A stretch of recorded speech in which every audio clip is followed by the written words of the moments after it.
International criminal court సంచలన నిర్ణయం తీసుకుంది. ఇజ్రాయెల్ ప్రధాని నేతన్యాహుతో పాటుగా మాజీ రక్షణ శాఖ మంత్రి గలంట్కు అరెస్ట్ వారెంట్ జారీ చేసింది. గాజాపై దాడులు, యుద్ధనేరాలకు పాల్పడ్డారంటూ ఆరోపణలు కూడా ఉన్నాయి. హమాస్ లీడర్ మహమ్మద్ డీఫ్కు సైతం అరెస్ట్ వారెంట్ జారీ చేశారు. ఆగస్టులో జరిగినటువంటి వైమానిక దాడిలో డీఫ్ను హతమార్చామన్న ఇజ్రాయెల్ ప్రకటనను ఖండించింది హమాస్.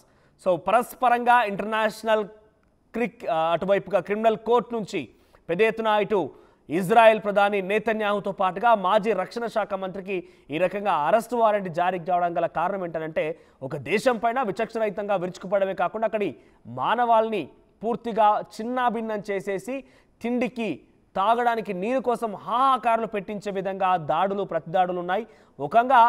ఒక దేశానికి దేశమే పూర్తిగా ఆగమైపోయే పరిస్థితికి వచ్చిందని అంటే దానికి కారణం ఇజ్రాయెల్ ప్రధాని నేతన్యాహు.